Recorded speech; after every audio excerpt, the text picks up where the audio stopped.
Alors bonjour à tous. On va laisser encore un petit peu quelques minutes pour que tout le monde ait le temps de se connecter. Moi j'en profite, je vais faire le petit mot d'introduction pour ce webinaire. Déjà merci à tous ceux qui sont inscrits, tous ceux qui ont réussi à être ici pour nous écouter. On va parler donc de la loi du 2 août 2021, qui était voilà une loi destinée au renforcement de la prévention de la santé au travail. Je suis accompagné aujourd'hui donc de Maître Pascal Garcia, donc qui est avocat auprès du cabinet Capstan, et de Nicoletta Simpean, qui est notre médecin coordinateur au sein du SLST. Ce qu'on vous propose, donc, c'est d'avoir une présentation de la part de Maître Garcia, accompagné du docteur Simpean, et dans un second temps, de faire un échange de questions-réponses. Donc voilà, on répondra plutôt aux questions en fin de webinaire pour laisser le flux et la présentation et proposer une présentation un peu plus fluide, mais à la fin, il y aura un temps consacré donc aux différentes questions que vous pourrez poser en cours de webinaire. J'espère que vous m'entendez tous bien. N'hésitez pas à me le signaler sur le module de discussion ou de questions-réponses. Et je vais laisser la parole à Maître Garcia pour sa présentation. Bien, messieurs, bonjour. Merci au CLST de m'avoir invité pour faire cette présentation d'une loi. Alors, c'est un peu normal qu'il y ait un juriste qui présente une loi, mais c'est une loi au titre de la santé au travail. Donc, il est également normal que je sois accompagné par le docteur Simpean, qui est médecin du travail, médecin coordinateur au niveau du SLST. Alors, l'objectif aujourd'hui, c'est de vous présenter en quelques minutes le contenu d'une loi relativement large qui est parue le 2 août 2021, qui s'appelle une loi pour renforcer la prévention en santé au travail et le suivi médical. Donc, c'est une nouvelle loi qui est rentrée en application le 1er avril, excusez-moi, 2022. Mais c'est une nouvelle loi. Pourquoi? Parce que vous le savez, déjà en 2017, nous avions une loi sur la réforme de la médecine du travail. Et puis tout ceci découle en fait d'accords nationaux interprofessionnels qui sont renouvelés tous les 5 ans. Donc il y a lieu d'imaginer qu'en 2027, on sera encore là pour vous présenter une nouvelle loi sur la modification du régime de la santé au travail. Alors, cette nouvelle loi sur la santé au travail, elle s'annonce avec un certain nombre d'objectifs. D'abord, c'est de renforcer la prévention des risques professionnels. Deuxièmement, de prévenir une nouvelle notion, la notion de désinsertion professionnelle. En d'autres termes, la loi va mettre en place un certain nombre d'outils et va imposer la mise en place d'un certain nombre d'outils de manière à éviter que les entreprises se retrouvent confrontées à ce que le texte légal appelle la désinsertion professionnelle, mais que l'on peut appeler aussi plus prosaïquement le risque de voir des collaborateurs partir en inaptitude professionnelle ou dans des situations de risque professionnel, que ce soit des maladies professionnelles ou des accidents du travail. Il y a également un effort de la loi, une volonté de la loi d'harmoniser, on va dire, l'activité des services de santé au travail en imposant aux services de santé au travail une offre de services de base obligatoire.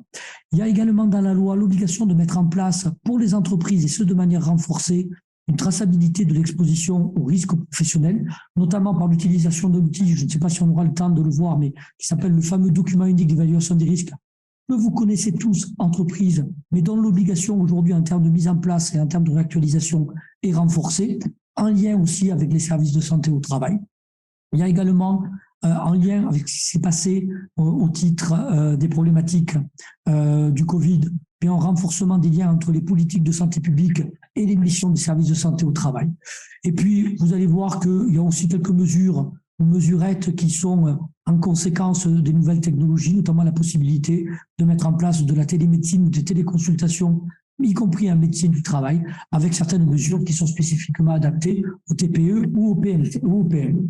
Alors d'abord sur l'activité des services de prévention en santé au travail, les services que l'on appelle vulgairement les SPST. Alors il y a une petite modification, mais qui n'est pas une modification neutre, c'est le changement d'appellation de ces services, qui étaient jusqu'à présent des services de santé au travail et qui deviennent des services de prévention en santé au travail. Vous savez qu'on a évolué énormément en matière de médecine du travail, de la notion de suivi individuel du salarié, qui était le travail initial que l'on demandait au service de santé au travail, à une mission qui est une mission globalement de prévention en amont, de manière à éviter les conséquences de l'activité en matière de santé au travail. Donc, Aujourd'hui, ce renforcement de cette mission, eh bien, il apparaît y compris dans le nom des services de santé au travail, parce que maintenant, ils sont devenus les services de prévention et de santé au travail, bien évidemment pour prévenir les risques professionnels, de manière pour prévenir les risques en matière de santé publique. Donc, il y a un travail qui est un travail de prévention avec les services de santé au travail, pour adapter le travail à l'homme ou l'homme au travail, je ne sais pas exactement. Plutôt le travail à l'homme. Plutôt le travail à l'homme, docteur, c'est ça. Et éviter que l'on soit dans une activité purement curative du risque qui a été généré, mais qu'il soit une activité qui soit prise en amont de manière à ce que, effectivement, le service de santé au travail travaille le plus en amont possible avec les entreprises dans ce rôle de prévention, de manière à éviter notamment le risque de désinsertion professionnelle. Avec aussi une ouverture des services de santé au travail, notamment pour les travailleurs indépendants qui sont affiliés au RSI, qui peuvent aujourd'hui adhérer au service, mais également pour les chefs d'entreprise, des entreprises adhérentes. Alors ça, c'était un grand vide dans la loi, mais effectivement, le chef d'entreprise de l'entreprise adhérente lui-même n'était pas suivi médicalement et il peut volontairement décider de s'inscrire dans cette démarche. Ce n'est pas une obligation, c'est uniquement une volonté. Je ne sais pas si vous avez déjà eu des... Non, pas pour l'instant. Bon, ben voilà. Je pense que les chefs d'entreprise ne sont pas encore au courant. Il faut le savoir, donc je vais faire la démarche prochainement, docteur. Mais plus sérieusement, effectivement, il y avait quelque chose qui n'était pas normal, c'est que le suivi médical concernait les salariés, mais dans l'entreprise, il y a quand même aussi quelqu'un qui est le chef d'entreprise, on ne voit pas pourquoi est-ce qu'il ne serait pas lui également suivi par les services de santé au travail. Donc c'est un élargissement, on va dire, du champ d'intervention des services de santé au travail. Quant aux missions, les missions des services de santé au travail, c'est devenu effectivement l'évaluation et la prévention des risques du travail. C'est une mission, alors avant c'était une mission exclusive, maintenant c'est devenu une mission principale. Alors on peut bien évidemment faire beaucoup de digressions sur cette évolution dans les objectifs qui étaient principaux, qui deviennent exclusifs, ou plutôt l'inverse, mais il n'en demeure pas moins qu'aujourd'hui, vous devez réaliser cette mission de prévention, vous devez travailler également à la réalisation d'objectifs de préservation de la santé publique et vous êtes amené à participer notamment à la promotion de la santé sur le lieu de travail avec des campagnes de risque, notamment des campagnes de vaccination, des campagnes de dépistage, des actions de sensibilisation des collaborateurs. Tout cela, ça fait partie du champ de votre intervention en qualité de médecin du travail. Alors, l'esprit de la loi, en fait, a remis la prévention primaire au centre de nos missions. C'est devenu notre mission principale. Et ce n'est pas n'importe quel type de prévention, c'est vraiment la prévention primaire. Ça veut dire le plus en amont possible avant que les effets nocifs s'installent sur la santé des travailleurs. Et après, effectivement, on sent bien cette notion de décloisonner la santé au travail et la santé publique. Du coup, il y a effectivement des missions qui relèvent plus de la santé publique, notamment les sensibilisations. Et il y a cette notion de maintenir la santé du salarié tout au long de son parcours professionnel. Donc, pas seulement prévenir les risques qui sont liés strictement au travail, mais aussi promotion de la santé tout au long du parcours professionnel. Et ça, on va le voir, ça va se faire au travers notamment de nouvelles visites, on en reparlera. Et puis, je ne vais pas vous l'expliquer aujourd'hui, mais vous aurez sûrement l'occasion d'en prendre connaissance. Vous avez nécessairement tous entendu parler de la loi sur la réforme des retraites. Eh bien, il faut savoir qu'encore une fois, dans la loi sur la réforme des retraites, eh bien, un des intervenants en prévention du risque professionnel, ça sera également les services de santé au travail. Et le rôle des services de santé au travail, notamment à l'égard des salariés que l'on va qualifier de seniors, est également renforcé avec au moins une nouvelle visite qui interviendra entre l'âge de 60 et de 61 ans. Donc, vous verrez que ce rôle-là de prévention, il s'inscrit dans globalement toutes les lois aujourd'hui que l'on connaît, et notamment dans cette fameuse loi sur la réforme des retraites. Et par ailleurs, le rôle de la prévention s'inscrit dans le cadre globalement de ce qu'on appelle aujourd'hui la QVT, c'est-à-dire la qualité de vie au travail, avec toutes les complexités que l'on connaît, notamment du fait du changement des modes d'organisation du temps de travail, l'émergence du télétravail notamment. Tout ceci fait partie de votre rôle en matière de prévention et de gestion des risques qui peuvent découler du changement des modes d'organisation du travail. Ce qui veut dire aussi que par rapport aux services de santé au travail, et ça c'est une vraie nouveauté, on contraint les services de santé au travail, alors je le dis de manière extérieure bien évidemment, à clarifier leurs interventions, leurs services et surtout à communiquer également avec leurs adhérents sur ces interventions et ces services. Alors là, les services de santé au travail et le SLST est bien évidemment revenu auprès de vous sur ce sujet, maintenant a l'obligation de développer une double offre. D'abord, il y a ce que j'appelle, moi, l'offre de services de base obligatoire, qui sont les missions que le service de santé au travail doit obligatoirement proposer aux entreprises et aux salariés en contrepartie de leur adhésion obligatoire.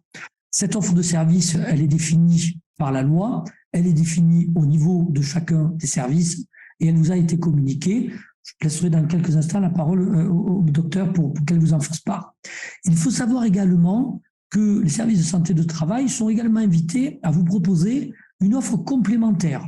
En d'autres termes, les services de santé au travail, du fait de leurs compétences, du fait de la compétence de leurs collaborateurs, du fait de la compétence des équipes pluridisciplinaires qui sont composées de médecins travail, de médecins collaborateurs, d'infirmiers en santé au travail, d'intervenants en prévention des risques professionnels, ils sont capables aujourd'hui et ils peuvent vous proposer une offre complémentaire. Alors c'est une offre qui vous est proposée contre nécessairement rétribution, mais c'est quand même un savoir-faire et une compétence particulière auquel les entreprises peuvent faire appel. Et étonnamment, il n'y a pas ce réflexe aujourd'hui des entreprises de faire appel de manière habituelle sur des problématiques spécifiques où les médecines ou les services de santé au travail ont une compétence particulière. On est d'accord, docteur? Tout à fait. Alors, sur l'offre spécifique, je peux rajouter, on en a aussi des toxicologues dans le service, des ergonomes, les assistantes en santé au travail. Donc, effectivement, les médecins du travail sont entourés par toute une équipe avec des compétences très variées. Et effectivement, ils peuvent intervenir sur l'évaluation du bruit, exposition aux vibrations et tout un tas de choses qu'on peut proposer à nos adhérents. Concernant l'offre socle, ça rentre dans l'émission qu'on avait avant, le suivi de l'état de santé des salariés et tout ce qui est action liée à la prévention primaire, évaluation des risques professionnels, accompagnement à la réalisation du document unique d'évaluation des risques professionnels, de la fiche d'entreprise. Il y a aussi une obligation de refaire ce document tous les 4 ans. Une mise à jour de la fiche d'entreprise et un suivi des actions qui seront mises en place par les entreprises dans le cadre du document unique d'évaluation des risques professionnels. Et après, il y a la 3e offre, c'est l'offre complémentaire qui s'adresse aux travailleurs indépendants. Ça, c'est la nouveauté pour nous. Voilà. Ils peuvent effectivement adhérer volontairement à vos services et dans ce cas-là, c'est une offre complémentaire que vous leur offrez. Alors, c'est pas que symbolique, hein, cette offre de base et cette offre complémentaire, parce que les services de santé au travail vont devoir passer une certification. En d'autres termes, ils vont être contrôlés sur le respect de leurs obligations en matière d'offres de base et offres complémentaires. Il faut savoir qu'aujourd'hui, le législateur est très demandeur à ce que les services de santé au travail respectent leurs obligations, que ce soit sur l'offre de base ou sur les offres complémentaires. Et dans ce cadre-là, il va y avoir une certification de l'ensemble des services en santé au travail par un organisme indépendant. Donc, ça devient, entre guillemets, une activité qui est normalisée et qui surtout est contrôlée en termes de qualité de la prestation et de nature de la prestation réalisée. C'est pas neutre, c'est-à-dire qu'on est quand même sur une logique aujourd'hui qui est assez contraignante aussi pour les services de santé au travail. Je dirais pas forcément contraignante, mais ça permet aussi de mettre à disposition des adhérents à peu près le même type de service et la même qualité par tous les services de santé au travail. Oui. Jusqu'à présent, au niveau du territoire, il y a des grandes disparités, même par rapport à la mise en place des équipes pluridisciplinaires. Nous, au sein du SLST, on est plutôt bien outillés en ce qui concerne les équipes pluridisciplinaires et les compétences internes, mais ce n'est pas le cas de tous les services de santé au travail. La volonté claire du législateur, vous avez raison, c'est de faire en sorte que tous les services de santé au travail offrent un niveau de prestation et de qualité de prestation identique. C'est pas simplement un niveau, c'est un niveau de prestation et de qualité de prestation identique, et c'est la volonté de la loi. Et toujours dans une logique d'harmonisation, vient d'être fixé, entre guillemets, ou viennent d'être fixées de nouvelles règles de financement des services de santé au travail. Il y avait un débat sur, entre guillemets, la cotisation de l'adhérent et les conditions dans lesquelles cette cotisation de l'adhérent pouvait être fixée. La loi a tranché ce débat. Donc aujourd'hui, l'adhésion des services au service de santé au travail, au-delà du fait qu'elle est obligatoire pour toutes les entreprises, pour ses salariés, suppose une cotisation. Et la cotisation, elle est fixée per capita. Alors, per capita, c'est un terme juridique un peu sérieux, mais globalement, ça veut simplement dire qu'un salarié doit représenter une cotisation, quelle que soit la durée de travail de ce salarié. Donc aujourd'hui, on a un système qui est harmonisé et obligatoirement harmonisé pour tous les services de santé au travail, qui veut que le régime de facturation, entre guillemets, de la prestation, elle est identique pour tous les services de santé au travail. Un salarié représente une cotisation. Il y a même une obligation d'avoir une harmonisation des tarifs à terme entre tous les services de santé au travail, parce que le tarif va être fixé dans le cadre de ce qu'on appelle un tunnel de facturation. En d'autres termes, les services de santé au travail vont se voir contraints de proposer une cotisation avec un minimum et un maximum qui va correspondre à une moyenne qui sera décidée par l'État. Donc en fait, il y aura même une contrainte en termes de facturation. Donc, on va sur une harmonisation sur la prestation, sur le contenu de la prestation, sur la qualité de la prestation et une harmonisation également sur les conditions dans lesquelles les adhérents, obligatoirement, sont facturés. Et le texte autorise bien évidemment des facturations complémentaires au titre des prestations complémentaires qui peuvent être réalisées et fournies par les services de santé au travail. Et puis tous ces éléments, et ça c'est extrêmement important, que ce soit le socle de base comme le socle complémentaire des prestations, doivent vous être communiqués à vous adhérents, dont vous avez nécessairement dû recevoir de la part du service le contenu de leur offre de base et de leur offre complémentaire qui vous a été communiqué. Et si ce n'est pas le cas, mais c'est le cas parce que je sais que ça vous a été communiqué, bien évidemment, le service doit obligatoirement vous le communiquer, au-delà du fait que je pense qu'il est accessible sur le site Internet. Tout est accessible, toutes les informations se retrouvent sur notre site Internet. Voilà. Le médecin du travail, son rôle dans tout cela, c'est quoi? D'abord, le médecin du travail, il va s'inscrire dans une logique également préventive. Et la loi, dans cette logique de prévention, rehausse l'obligation du médecin du travail de consacrer au moins un tiers de son temps sur le milieu de travail.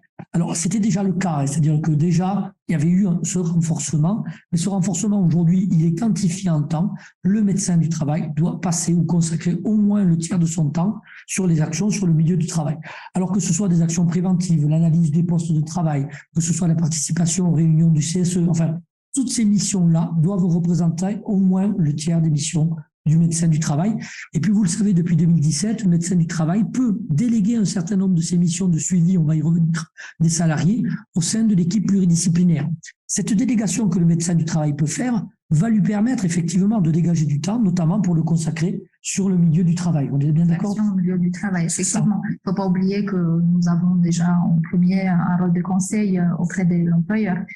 Donc, même si c'est en dehors des réunions CSE, CCCT, ça nous arrive de rencontrer les employeurs effectivement sur notre tiers-temps pour discuter des problématiques diverses et variées, des risques, des problématiques qu'on a pu constater lors des visites médicales, par exemple, tout en respectant le secret médical.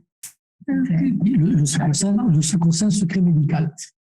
Étant précisé que, je vous le dis également à titre d'information, mais à titre expérimental, on prévoit même que sur certaines régions, les médecins du travail pourront prescrire des arrêts de travail ou éventuellement prescrire des soins en relation bien évidemment avec la santé au travail. Quand je suis arrivé, vous entendez peut-être ma voix qui est un petit peu éraillée. Je demandais au docteur CPM s'il était d'accord pour me prescrire quelques médicaments pour faire en sorte que je puisse parler. Elle a brillamment refusé, considérant que ça ne faisait pas partie de son rôle et de ses missions aujourd'hui. Donc, c'est sa faute si j'interviens avec vous avec une voix quelque peu éraillée et j'espère que vous m'en excuserez. Je suis vraiment désolée. Non, mais je suis en paix. Mais plus sérieusement, effectivement, on a un rôle du médecin du travail. Le législateur veut que le médecin du travail consacre une grande partie de son temps de travail dans l'entreprise, pour être très clair.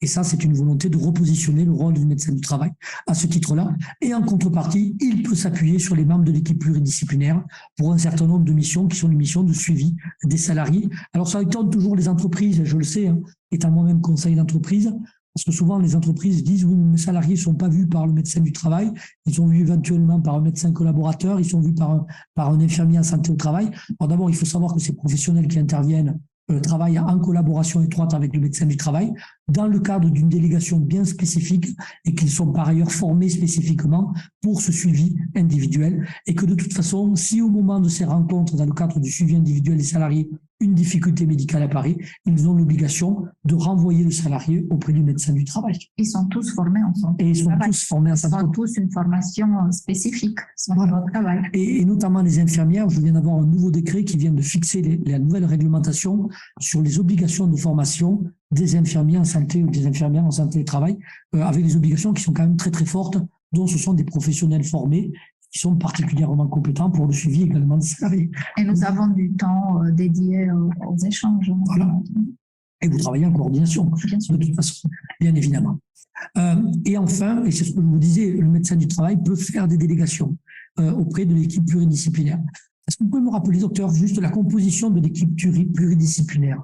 On a qui dans cette équipe pluridisciplinaire? Alors, il y a le médecin du travail, il peut y avoir des internes qui sont du coup en formation, il peut y avoir des médecins collaborateurs, il y a un infirmier, plusieurs infirmiers formés en santé au travail, les ergonomes, les assistantes en santé au travail, l'intervenant, la prévention des risques professionnels, c'est ce qu'on appelle nous en interne l'IPRP, toxicologue.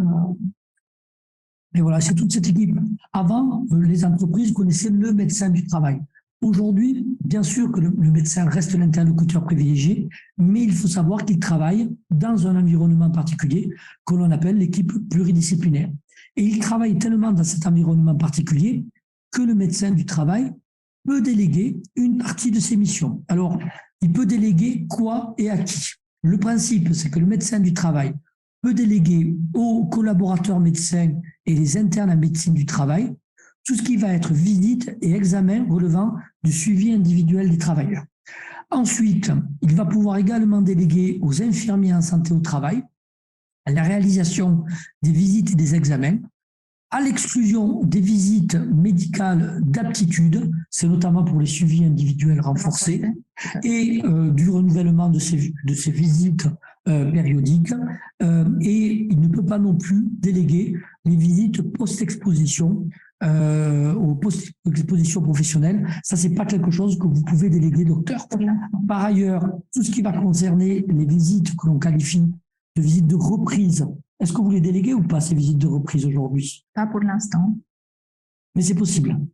Oui, effectivement, le législateur nous a donné cette possibilité. C'est ça. Donc, la possibilité, elle existe également pour les visites de reprise. Alors, avec toujours un principe, c'est que les missions déléguées sont réalisées sous la responsabilité du médecin du travail, adaptées à la formation et aux compétences des professionnels auxquelles elles sont confiées nécessairement, et limitées et bien évidemment exercées dans la limite des compétences respectives de tous les professionnels. Et puis il faut savoir qu'il y a un certain nombre de dispositions internes au service de santé au travail qui sont prises sur le champ de ces délégations et le contrôle de ces délégations. Tout à fait, on travaille dans le cadre d'un protocole qui est signé entre le médecin et l'infirmier qui est affecté à l'équipe pluridisciplinaire du médecin. Voilà, donc il y a quelque chose qui est très normalisé et qui limite ou qui confirme la délégation. On est d'accord. Cadre cette délégation. Voilà. Donc ça, c'est un principe. Et effectivement, aujourd'hui, les infirmiers en santé au travail ont un rôle qui devient important dans les services. Alors, je ne sais plus combien il y a d'infirmiers en santé au travail au sein du service. Je me retourne. Voilà, il y a 15 infirmiers en santé au travail au sein du service Sud-Loire Santé au travail. Et ces personnes-là, ces infirmiers ou infirmières, doivent avoir une formation spécifique et il peut réaliser ce que l'on appelle les fameuses visites d'information et de prévention. Il pourra aussi accéder au dossier médical en santé au travail qui ne lui était pas ouvert jusqu'à présent, ce dossier, mais il va pouvoir y accéder et il va pouvoir réaliser la visite médicale de mi-carrière dont on parlera dans quelques instants. Non, il a accès au dossier médical en santé au travail, il n'aura pas accès au dossier médical partagé. Pardon, oui. C'est juste ça. Parce que le dossier médical partagé pour le médecin du travail, l'accès n'est pas encore ouvert, mais ça se fera sous peu, probablement. Par contre, l'infirmier en santé au travail n'aura pas accès à ce dossier médical partagé. Le dossier médical partagé, c'est le dossier que nous avons tous susceptibles d'avoir, qui fait la liaison notamment avec nos médecins traitants, avec la médecine de ville. Et avec la médecine de ville. Voilà. Et aujourd'hui, il va se créer un lien entre le dossier médical en santé au travail et ce fameux dossier médical partagé pour bien évidemment qu'on soit toujours dans le travail de prévention et de suivi en santé des collaborateurs. Et voilà, ce fameux dossier médical en santé au travail, le médecin aujourd'hui, la loi norme extrêmement son contenu, c'est-à-dire qu'on va avoir dans le dossier médical en santé au travail tout le contenu de la traçabilité de l'exposition des collaborateurs et des salariés au risque professionnel. Donc ça va être une obligation. Il est constitué bien évidemment ce dossier par le médecin du travail avec aujourd'hui les membres de l'équipe pluridisciplinaire qui pourront y avoir accès. On va avoir toutes les données d'exposition. Le salarié y a accès, mais vous le savez, vous, adhérents, entreprises, vous n'y avez pas accès parce que le contenu du dossier médical en santé au travail est couvert par le secret médical et donc les informations sont strictement confidentielles. Par contre, il faut savoir que le salarié lui-même peut demander communication de ce dossier, notamment éventuellement dans une logique de contentieux, et il est également accessible aux professionnels de santé qui sont tous chargés d'assurer, sous l'autorité du médecin du travail, le suivi de l'état de santé du salarié, sauf opposition du salarié. Voilà. Donc, et ce dossier médical, on va avoir un lien qui va se créer à partir du 1er janvier 2024 avec le dossier médical partagé, mais ce lien-là supposera l'accord du salarié et ne pourra être fait qu'à l'initiative du médecin du travail, et c'est seul le médecin du travail qui aura accès au dossier médical partagé du salarié. L'idée, c'est de créer la relation entre la médecine de ville et la médecine en santé au travail. On est d'accord, docteur? Tout à fait. Pas dit de bêtises pour le moment. Ça, c'est le cadre général du contenu de la loi. Alors ensuite, ce qui intéresse souvent les entreprises, c'est bien évidemment le suivi individuel de santé du salarié. C'est globalement ce suivi individuel, ce qu'on appelle très vulgairement les visites médicales, d'accord? Qu'est-ce qui change avec la loi du 2 août 2021? Alors, il n'y a pas grand-chose qui change, mais ce n'est pas tout à fait faux. C'est-à-dire que j'ai écrit dans le support « Les fondamentaux changent peu », mais en fait, ce n'est pas vrai. Alors, je vous rappelle quand même que sur le suivi médical, c'est l'employeur qui a la responsabilité de ce suivi médical. C'est-à-dire que c'est lui qui doit prendre l'initiative de ce suivi médical et que donc, normalement, c'est à lui que revient l'obligation d'organiser et de gérer l'ensemble des visites et des examens médicaux du collaborateur. Alors, c'est une vérité, mais au risque de déplaire au docteur Simpean, je pense qu'aussi le service de santé au travail a les outils, notamment parce que sur la périodicité des visites, sur la convocation des salariés, c'est une question qu'on me pose souvent. Normalement, toute cette périodicité aujourd'hui, alors sauf si je me trompe ou si je dis une bêtise, elle est bien organisée et gérée par le service de santé au travail. Bien sûr, c'est un service rendu aux adhérents. D'accord, c'est un service. On assure ce suivi des visites. D'accord. Alors, je dis ça parce que souvent, on me pose la question, on me dit, mais est-ce que c'est à moi de prendre l'initiative, de prendre les visites? Il faut savoir que ça fait partie globalement du socle de base de prestations que vous doit le service en santé au travail. C'est-à-dire que c'est à lui d'organiser, de planifier les visites. Alors, pas toutes, hein, parce qu'il y a certaines visites qui relèvent nécessairement, je vois qu'on me regarde avec des yeux noirs, il y a certaines visites qui relèvent nécessairement de l'initiative de l'employeur et qui doivent passer par l'employeur. Je vous les cite et on y reviendra. C'est bien évidemment la fameuse visite de reprise suite à un arrêt d'une certaine durée. Et ensuite, il faut le savoir, tout salarié a la possibilité de demander, de voir, de rencontrer le médecin du travail. Et en dehors des visites périodiques. Cette demande qui peut être faite par le salarié à tout moment doit normalement passer par l'employeur et c'est à l'employeur de se rapprocher du service de santé au travail pour planifier les visites qui sont des visites demandées spécifiquement par le salarié. Mais il faut le savoir, il y a les visites périodiques, globalement les visites suite à un événement, on va dire les arrêts maladie, et puis il peut y avoir à tout moment de la carrière du collaborateur des visites demandées soit par le salarié, soit par l'entreprise elle-même parce qu'elle présuppose il y a une problématique d'aptitude ou d'inaptitude du collaborateur. Donc, à tout moment, on peut venir vous demander une visite. On est bien d'accord? L'employeur peut constater effectivement qu'un salarié a des difficultés à tenir le poste de travail et il peut se manifester à tout moment en demandant une visite médicale. La même chose pour le salarié, si lui, il a des difficultés, il peut se rapprocher de son employeur pour demander cette visite médicale.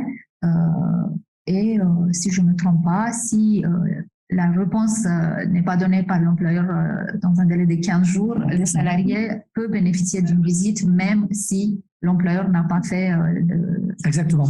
La loi impose que la demande du salarié passe par l'entreprise.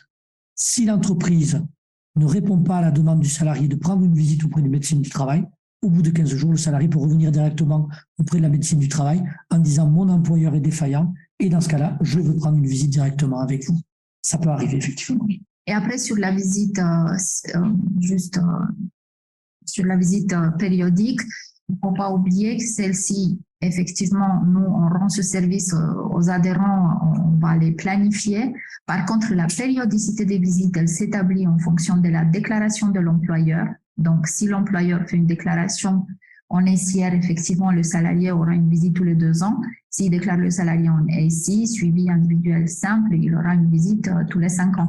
Donc, c'est là où la responsabilité de la déclaration du salarié sera engagée. Mais sur la périodicité. De l'employeur. Tout à fait. Ouais, du salarié. De l'employeur. Ouais. Mais alors, là, je me retourne vers vous, Dr Simpean. Est-ce que vous n'avez pas quand même un rôle sur la définition des catégories d'emploi qui mériteraient un suivi en SIR, suivi individuel renforcé, excusez-moi. Est-ce que je pose la question naïvement, excusez-moi, mais est-ce que dans le cadre de votre intervention dans l'entreprise, vous ne pouvez pas vous-même dire tel ou tel poste devrait faire l'objet de suivi individuel renforcé? Mais on le fait soit collectivement, effectivement, lors des réunions CSICT, soit en individuel, quand on reçoit le salarié et on constate qu'il a été mal déclaré et qu'on constate qu'il y a des risques qui justifient une déclaration de suivi renforcé, là, on signale à l'employeur. On fait un retour, on le note même sur l'avis d'aptitude qu'on rend au salarié à l'issue de la visite. Effectivement, il y a un petit rôle, effectivement. Bien sûr, et en début d'année, on relance aux employeurs qui ont des difficultés par rapport à la déclaration. On essaye de les accompagner et après, la liste des risques qui justifient la déclaration en suivi individuel renforcé est liée sur notre site Internet. Et lors de la déclaration, elle est facilement identifiable, cette liste. Alors, on est sur une logique effectivement de suivi médical. À l'origine, on appelait ça de la surveillance médicale. Maintenant, on n'appelle plus ça de la surveillance médicale. On appelle ça du suivi individuel de l'état de santé. D'ailleurs, vous le savez, depuis 2017, toutes les visites ne donnent pas lieu à la délivrance d'une attestation d'aptitude. C'est-à-dire qu'il y a toute une série de visites, notamment dans les visites tous les 5 ans pour les suivis individuels, en dehors du suivi individuel renforcé, où je n'ai pas de délivrance d'avis d'aptitude. C'est terminé ça. C'est-à-dire que les avis d'aptitude délivrés périodiquement, ça ne concerne plus que les salariés qui sont en suivi individuel renforcé. On est d'accord, docteur? Pour tous les autres, j'ai uniquement la délivrance d'attestation de suivi. Parce qu'on a changé la logique de ce suivi médical. On n'est plus dans un contrôle de l'aptitude, on est dans un suivi tout simplement de l'état de santé du collaborateur.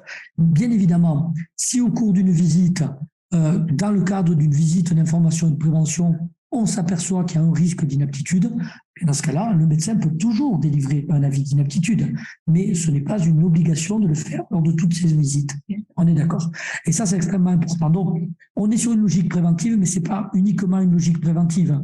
Il y a bien évidemment, lors de ces visites également, une traçabilité des risques professionnels qui va se retrouver dans le dossier médical en santé au travail. Et il va y avoir un travail qui va se faire du médecin pour essayer d'éviter, en relation avec l'employeur, le risque de désinsertion professionnelle. Et ça, c'est vraiment tout l'intérêt de ces visites périodiques qui se font maintenant au sein de qui se font avec les services de santé au travail. Je sais, pour être conseiller d'entreprise, que depuis la loi de 2017 et même avant, beaucoup d'entreprises, voire de salariés, se sont émus de l'espacement des délais de visite. C'est une vérité, mais ça prend en compte aussi le fait que, entre guillemets, l'obligation qui existait il y a quelques années d'avoir une visite tous les ans, elle n'avait plus lieu d'être compte tenu de la modification aussi des pratiques médicales, de l'existence de la médecine de ville. Enfin, tout ce qui existait à l'origine a pu légitimement être espacé dans le temps. Alors après, on peut en penser ce qu'on en veut, mais puis, il y a d'autres problèmes, qui sont des problèmes notamment démographiques liés au nombre de médecins du travail, au risque, encore une fois, mais c'est une vérité. Je pense que c'est aussi le renforcement de la prévention primaire, de nous pousser à travailler beaucoup plus en amont avant que les problématiques de santé apparaissent.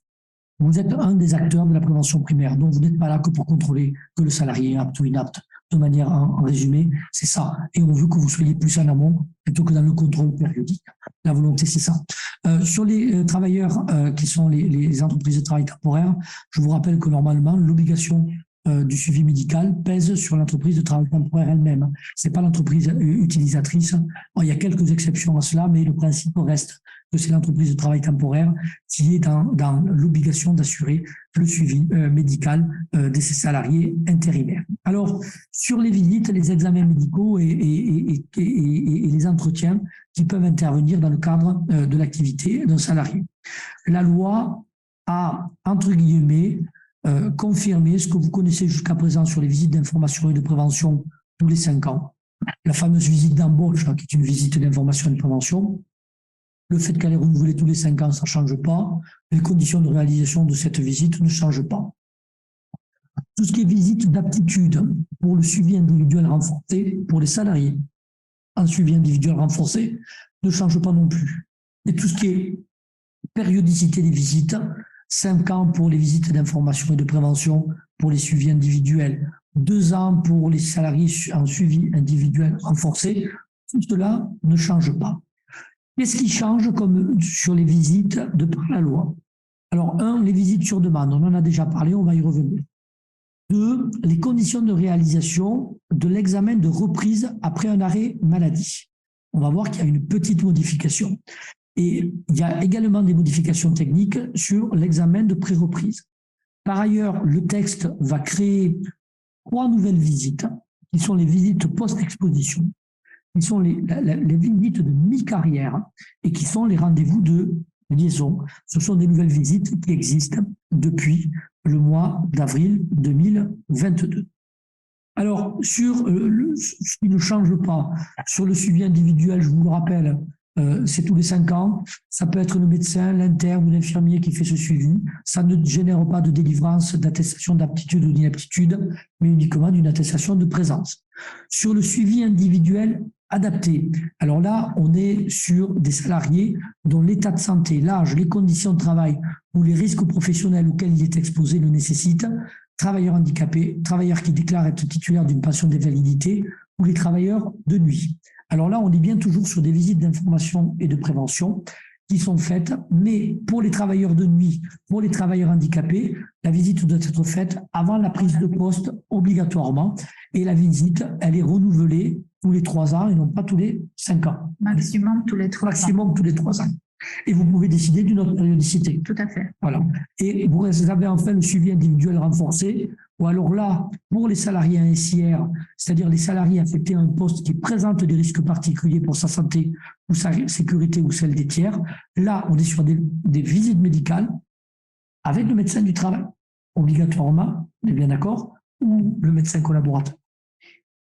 Les visites intermédiaires, alors le salarié sera vu tous les 4 ans par le médecin du travail, mais une fois tous les 2 ans, il pourrait être vu par l'infirmier en santé au travail. D'accord. C'est ce qu'on appelle la visite intermédiaire. La visite intermédiaire. Dans la logique, c'est une visite tous les 2 ans, mais la première visite, c'est le médecin du travail, visite intermédiaire, l'infirmier.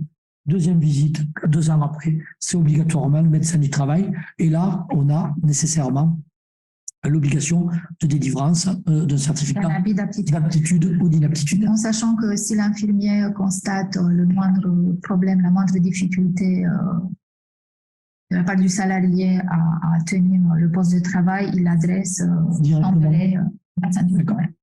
Alors, il faut savoir que pour ces visites, même si j'imagine que ce sera difficilement à mettre en œuvre, on pourra même mettre en place de la téléconsultation, docteur. Je ne sais pas si vous l'avez pratiqué. On en a fait pas mal pendant la période Covid. Effectivement, ça nous a permis de continuer notre activité. Voilà. Et la mesure est pérennisée, c'est-à-dire qu'aujourd'hui, vous avez toujours la possibilité. Nous avons toujours cette possibilité. Nous sommes équipés pour. Après, c'est vrai qu'on en fait beaucoup moins qu'il y a 2 ans.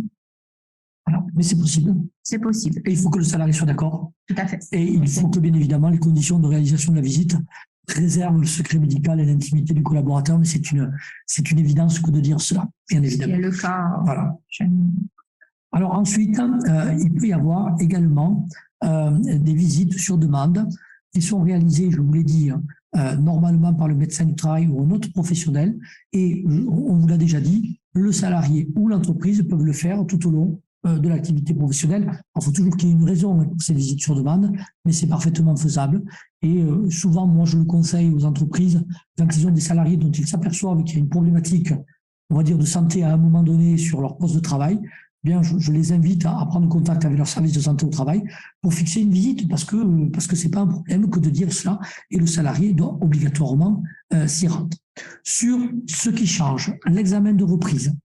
C'est la fameuse visite de reprise après un arrêt de travail. Alors, ce qui change, c'est que maintenant, pour les arrêts de travail, pour maladie non professionnelle ou pour un accident qui n'a pas le caractère professionnel, jusqu'à présent, la visite de reprise se faisait après 30 jours d'absence. Maintenant, la visite de reprise se fait après 60 jours d'absence. Donc, le délai a été doublé. Donc, si vous avez un salarié qui est en arrêt maladie pour des raisons non professionnelles, vous devez prendre une visite de reprise après 30 jours, 60 jours d'absence, alors qu'avant, c'était 30 jours. Par contre, pour les autres situations, en d'autres termes, notamment si on est sur un retour de maternité, la visite se fait immédiatement également. Et si on est sur un arrêt de travail suite à un accident du travail, eh bien, il suffit que la durée de l'arrêt soit de 30 jours. Donc, accident du travail, arrêt de 30 jours, visite de reprise. Maladie normale, on va dire non professionnelle, 60 jours avant d'avoir une visite de reprise. Et si vous avez un arrêt de travail pour une maladie professionnelle, bien là, quelle que soit la durée de l'absence, il doit obligatoirement y avoir une visite de reprise. L'examen de pré-reprise, vous le connaissez, cet examen, c'est un examen qui est laissé exclusivement à la main du salarié ou de son médecin traitant ou du médecin conseil de la CPAM, et il a vocation à intervenir avant la reprise de manière à ce que le médecin du travail puisse, avec le salarié, examiner si, on va dire, la reprise pourrait poser difficulté en termes d'adaptation de poste, voire prévenir un risque d'inaptitude. Cette visite de pré-reprise, jusqu'à présent, il fallait que l'absence soit au moins de 3 mois. Maintenant, il faut que l'absence soit au moins de 30 jours. Et l'autre modification qui est quand même relativement importante, c'est que le médecin du travail peut la proposer également. C'est-à-dire que le médecin du travail, jusqu'à présent, il n'avait pas l'initiative, mais aujourd'hui, il peut la proposer. Donc, ça peut concourir aussi de manière efficace à assurer le reclassement du collaborateur au moment de sa reprise de fonction. Alors, sauf à ce que vous ayez une autre vision, docteur, sur la visite de pré-reprise. C'est juste, en pratique, le médecin du travail n'est pas forcément au courant de l'arrêt de travail du salarié, donc on n'est pas forcément informé. Nous allons convoquer effectivement le salarié si on reçoit un courrier de la part du médecin de conseil ou si l'employeur nous informe d'un arrêt de travail de plus de 30 jours. Mais autrement, nous n'avons pas cette information systématiquement.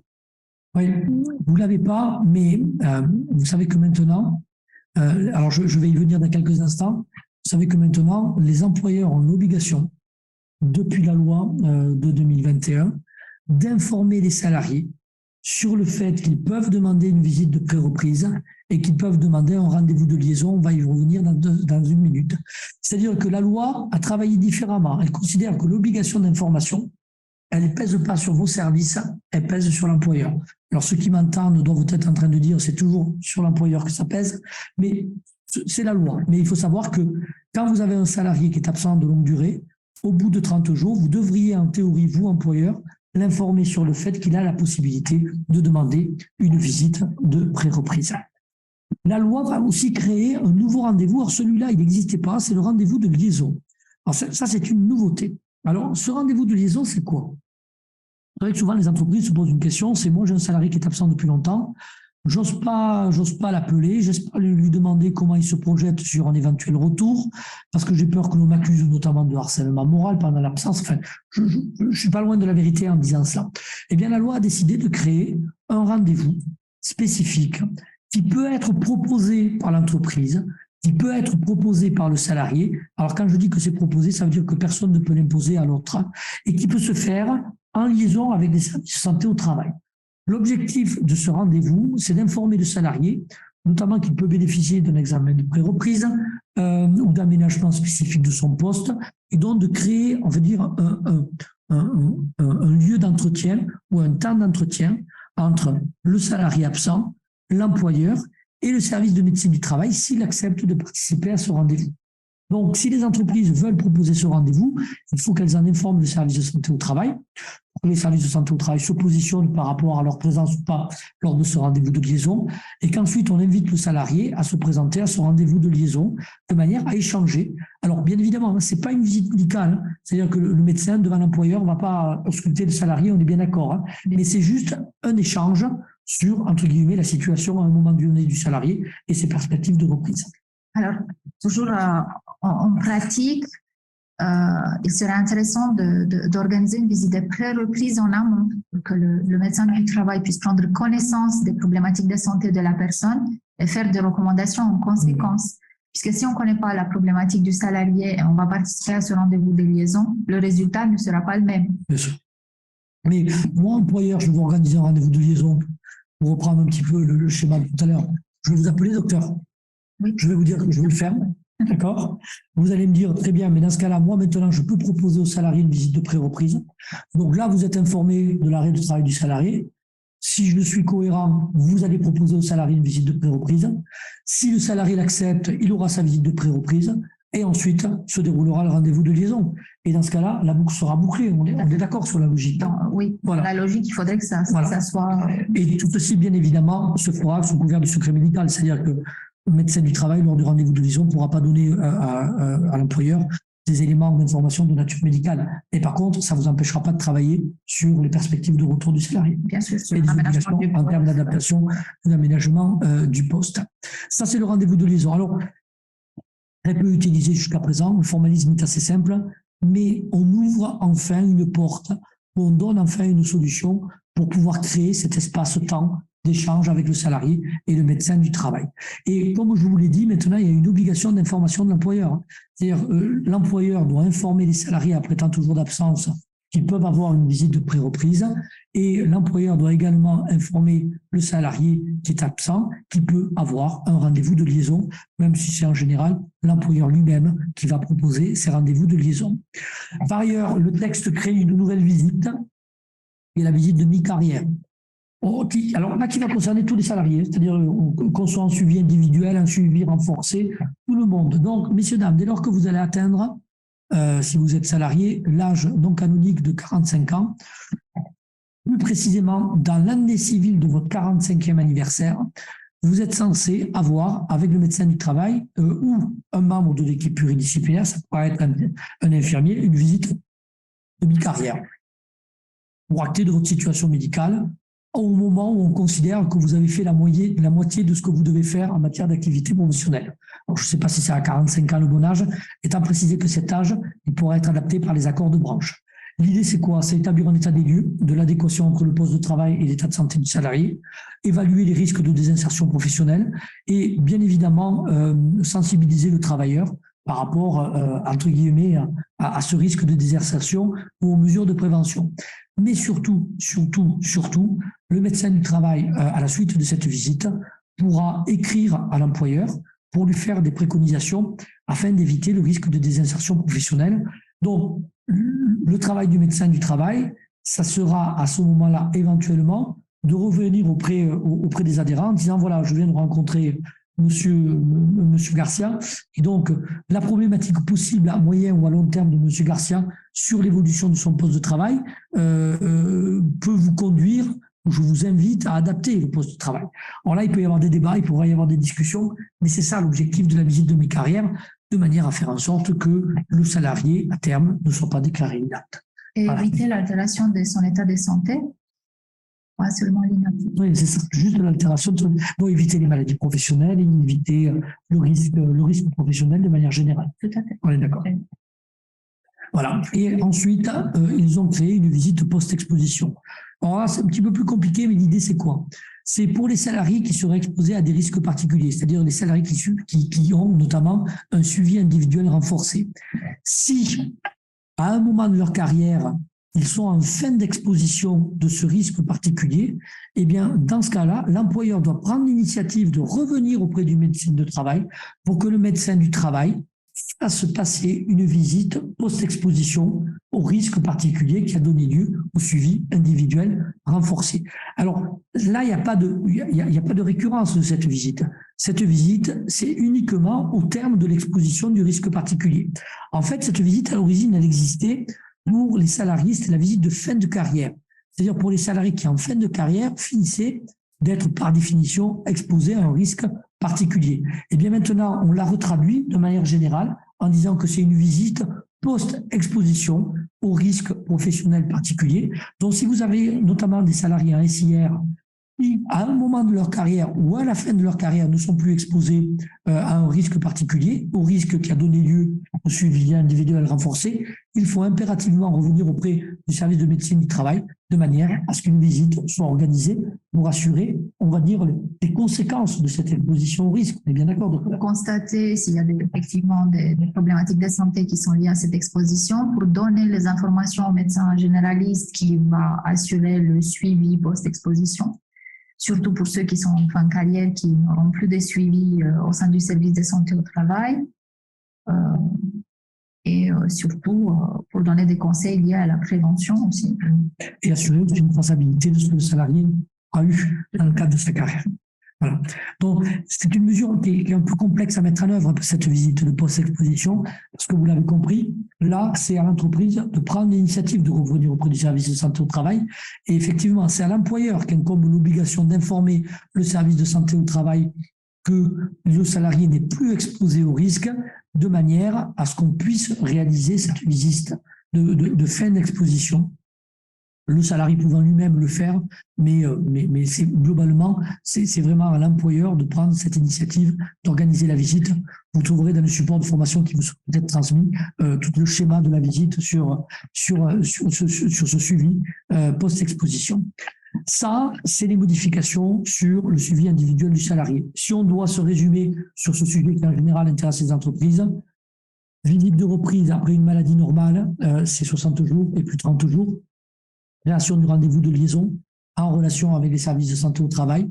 Modification du délai pour pouvoir organiser les visites de pré-reprise, c'est après 30 jours seulement d'absence. Ça, c'est la vraie modification. Création de la fameuse visite de mi-carrière et création de la visite post-exposition au risque professionnel. Tout ceci est applicable depuis le 1er avril 2022. Donc aujourd'hui, tout ceci est pratiqué par le service. On est d'accord. Vous avez fait beaucoup de rendez-vous de liaison ou pas? Non. Non? J'en ai eu 2 demandes. Voilà, 2 demandes. Personnellement, après, je sais. Oui, non, mais voilà, mais c'est intéressant. C'est-à-dire qu'aujourd'hui, 2 demandes, ça veut dire qu'il y a une méconnaissance de l'outil aujourd'hui par les entreprises, mais il faut savoir que ça existe. Donc, vous avez eu 2 demandes. Mais je pense qu'on aura de plus en plus. Oui, je pense qu'on y en aura de plus en plus. Je pense que l'outil n'est pas connu. L'outil n'est pas connu et la cellule de prévention de la désinsertion professionnelle fera aussi des sensibilisations aux adhérents. Et justement, ça me permet de faire la liaison avec l'objectif de la loi qui est la lutte contre la désinsertion professionnelle. Alors ça, c'est une volonté de la loi, et la loi a créé une cellule pluridisciplinaire spécifique afin de lutter contre le risque de désinsertion professionnelle qui doit exister au sein de chacun des services. Donc, je me retourne vers vous, docteur. Elle existe au sein du service aujourd'hui, cette cellule? Elle existe, ça fait déjà quelques mois qu'elle... Voilà. Alors, l'objectif de cette cellule de prévention de la désinsertion professionnelle, c'est quoi? C'est de proposer des actions de sensibilisation aux adhérents, mais aussi aux salariés, d'identifier des situations individuelles qui peuvent poser difficulté, notamment en relation avec la caisse primaire d'assurance maladie, si c'est possible, d'identifier, de proposer en lien avec l'employeur et le travailleur des mesures individuelles qui sont des mesures d'aménagement ou d'adaptation du poste de travail, de participer à l'accompagnement du salarié qui peut être éligible au bénéfice d'actions de prévention contre le risque de désinsertion professionnelle. Tout ceci se fait sous la coordination de médecins qui a été désigné au sein du service. Et l'idée, en fait, c'est quoi? L'idée, pour la faire simple et pour la vulgariser, si vous me permettez, c'est d'avoir un outil spécifique au sein du service de santé au travail qui va essayer, en collaboration avec les entreprises, la CPM et les salariés, de trouver en amont des solutions pour éviter effectivement la désinsertion professionnelle. On est d'accord sur la philosophie, sur l'objectif aujourd'hui? Oui, on travaille avec des partenaires déjà la caisse primaire d'assurance maladie, il y a le service social CARSAT, le service médical de la caisse primaire d'assurance maladie. Il y a aussi Cap Emploi et depuis peu, il y aura aussi la maison d'information, formation et l'emploi, la MIF, qui fera partie de nos partenaires. Alors, on travaille sur deux volets, en gros. C'est le volet individuel, ce que vous venez de décrire. En gros, on identifie soit nous, soit les salariés nous sont adressés par des partenaires ou parfois même par les employeurs. On identifie des situations individuelles. Il y a tout un accompagnement du salarié en individuel pour éviter la désinsertion professionnelle qui passe parfois par les aménagements, transformation de poste de travail, reclassement en interne. Et parfois, quand on ne peut pas éviter l'inaptitude, ça sera une reconversion professionnelle et des différents dispositifs qui sont proposés, notamment par le service social de la CARSAT, sur tout ce qui est parcours reconversion professionnelle. Et après, il y a tout un volet collectif qui va viser les sensibilisations, les informations des entreprises par rapport aux dispositifs existants, par rapport au rôle des différents partenaires qui peuvent intervenir sur la désinsertion professionnelle, par rapport aux modalités à adresser des salariés. Il y aura aussi tout un travail qui sera fait sur l'identification des secteurs qui génèrent le plus de cas de désinsertion professionnelle, le plus d'inaptitude.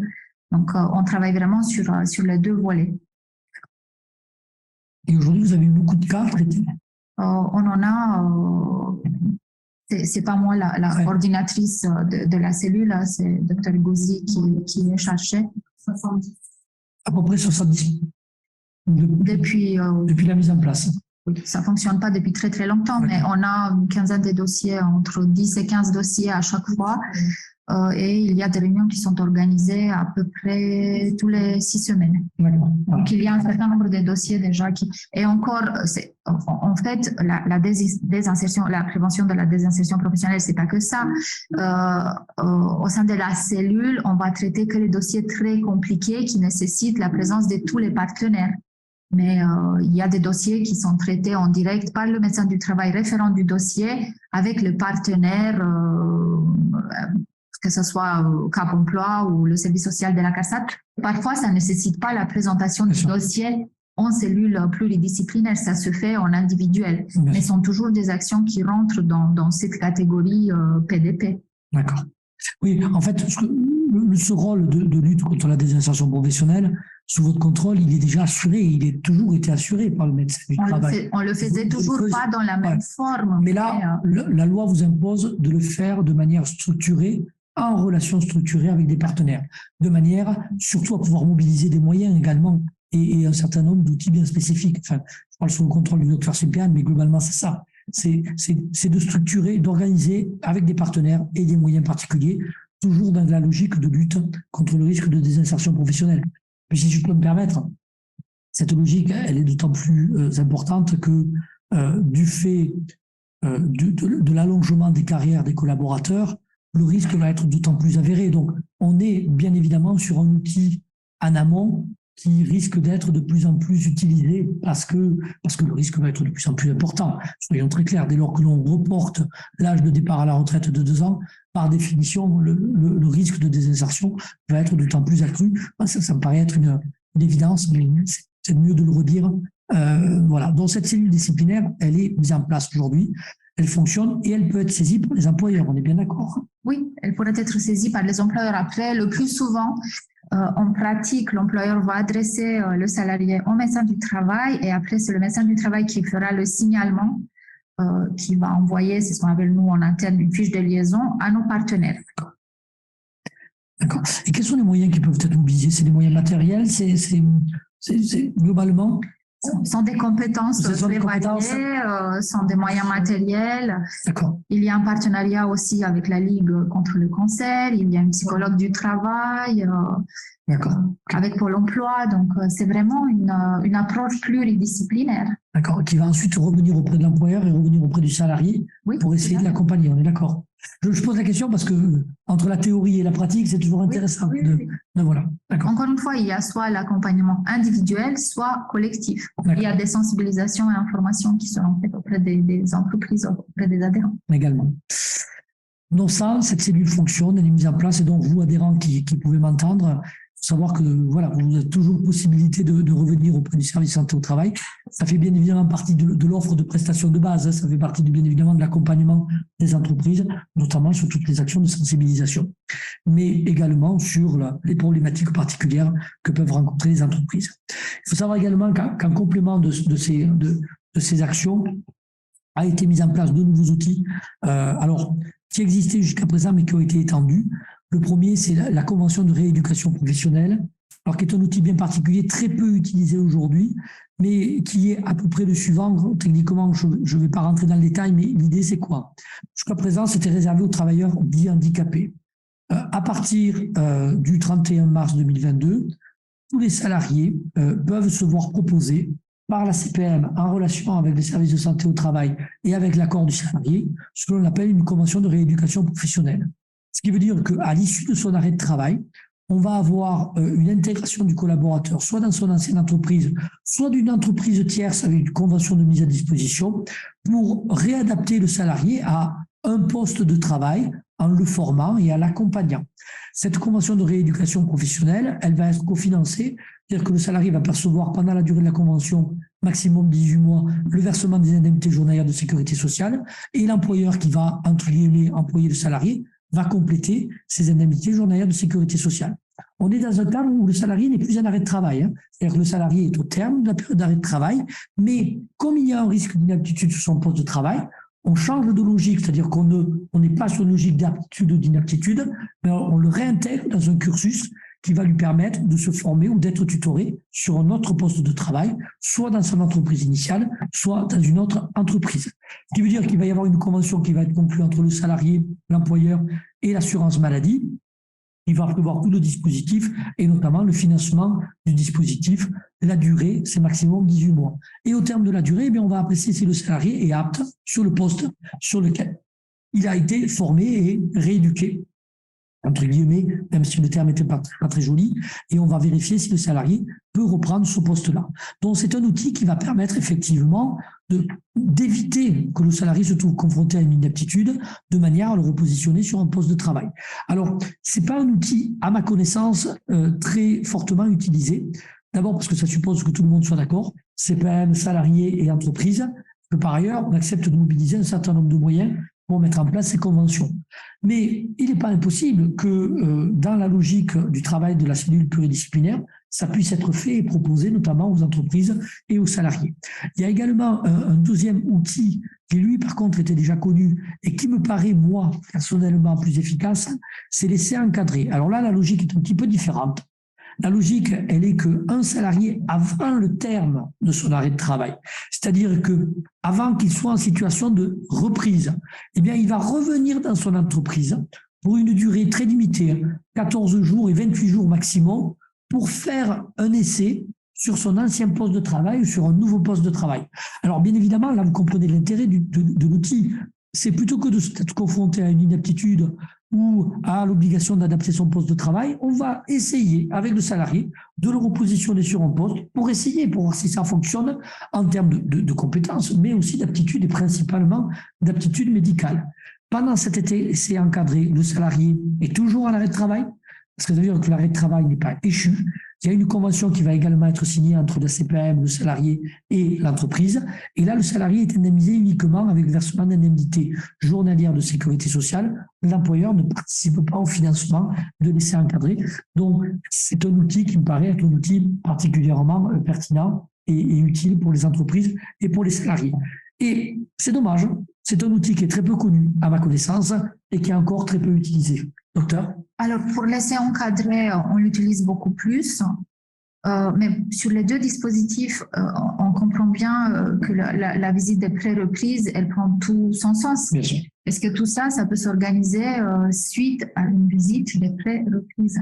Oui. Aider après de présentation du dossier éventuellement en cellule PDP. Oui. Puisque les dispositifs, généralement, de mon expérience, se mettent en place avec le service social de la CARSAT et avec le service médical CPM. Donc, mais tout est logique. Hein. C'est vous, employeur, vous devez informer les salariés qui peuvent passer une visite de pré-reprise. Si le salarié passe une visite de pré-reprise, ça permet d'envisager pour le médecin du travail éventuellement la mise en place d'un essai encadré. On va travailler avec la cellule pluridisciplinaire de lutte contre la désinsertion professionnelle. On va en conséquence revenir auprès de la CPM, mais également auprès de l'employeur pour voir si on peut mettre en place cet essai encadré. Et donc, tout s'enchaîne en logique quand on regarde la loi. Quand on apprend petit bout par petit bout, ce sont des outils séparés. Mais en fait, quand on essaye de faire une analyse de cohérence, on s'aperçoit que tout s'imbrique, tout peut être parfaitement cohérent, notamment dans le suivi du salarié. Ça, c'était l'ensemble, on va dire, des missions générales des services de santé au travail, une présentation. À titre complémentaire et en 2 minutes, et ensuite, si vous le souhaitez, on pourra répondre à vos questions. Il y en a peut-être. Je regarde le coordinateur, M. Issartel, à ce sujet-là. Il faut savoir que dans la loi, il y a également, bien évidemment, un renforcement sur l'obligation au titre du document unique d'évaluation des risques professionnels. Globalement, ce document existe depuis aujourd'hui un certain nombre d'années, avec un constat fait par le législateur, c'est que le document unique d'évaluation des risques qui est censé recenser l'ensemble des risques professionnels et les mesures mises en œuvre afin de pallier à ces risques était existant ou inexistant et peu réactualisé. Aujourd'hui, nous avons dans la loi une obligation de réactualiser périodiquement ce document, et quand je dis périodiquement, c'est 1 année. Donc, vous allez devoir réactualiser, vous, entreprise, le document tous les ans, étant précisé que l'actualisation va se faire avec une obligation de consultation du comité social et économique, avec une obligation d'évaluer les risques et de mesurer les mesures de prévention et d'organiser les mesures palliatives que vous allez devoir mettre en place. Et ça va être maintenant une obligation. Le service de santé au travail devient également un de vos interlocuteurs au titre de ce document unique d'évaluation des risques. Pourquoi? Parce que l'entreprise, quand elle va réactualiser le document unique d'évaluation des risques, va devoir revenir vers le service de santé au travail pour demander l'avis du service de santé au travail sur le contenu du document unique et sur les mesures mises en œuvre pour éventuellement pallier aux risques qui ont été recensés. Donc j'imagine que vous êtes fréquemment consulté aujourd'hui. De plus en plus. De plus en plus. Et alors, quel est votre travail quand on vous soumet un document unique d'évaluation des risques? Vous faites quoi? Vous le rapprochez de la fiche d'entreprise et ensuite… Les 2 documents, effectivement, sont superposables. Après, ce document concerne plus nos conseillers en prévention. Ce sont eux qui sont en charge de l'analyse du document et sont eux qui, ayant connaissance des risques de l'entreprise, vont proposer, vont conseiller l'employeur sur les mesures à mettre en place. C'est souvent le… Et la réponse, elle est faite par qui? Par le médecin du travail ou par… Conjointement, par les 2. D'accord. Alors, sachez que vous, entreprise adhérente, vous devez revenir auprès de vos services, du service de médecine du travail pour leur soumettre le document d'évaluation des risques. Et donc, c'est normal que vous soyez de plus en plus saisis sur l'actualisation de ce document unique d'évaluation des risques. Étant précisé par ailleurs que dans les entreprises dont l'effectif est supérieur ou égal à 50 salariés, maintenant, le document unique d'évaluation des risques, une fois qu'il a été élaboré, qu'il a été réactualisé tous les ans, que le CSE a été consulté, que préalablement j'ai demandé l'avis du service de prévention en santé au travail, eh bien, il va falloir que je mette en place un programme annuel de prévention des risques professionnels et d'amélioration des conditions de travail. D'où l'intérêt, bien évidemment, de consulter les médecins du travail. Et là, je vais devoir, dans les entreprises de plus de 50 salariés, fixer la liste des mesures que je vais mettre en œuvre dans l'année à venir pour prévenir les risques existants, parce que par définition, dans nos documents uniques d'évaluation des risques, on évalue les risques, donc on met en place un certain nombre de mesures, on fixe des indicateurs de résultats, on identifie les ressources qui vont être mobilisées et on prévoit le calendrier de mise en œuvre des mesures palliatives. Et comme le médecin du travail a vocation à être de plus en plus présent dans l'entreprise, je crois que c'est légitime qu'il soit donc un des acteurs de ce document unique d'évaluation des risques et du programme annuel de prévention des risques professionnels.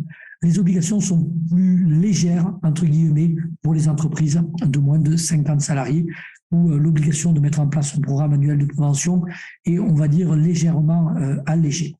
Pourquoi? Parce que dans ces entreprises, il suffit que je définis des actions de prévention, mais je n'ai pas l'obligation de créer un calendrier, un cadencement et de mobiliser des mesures particulières.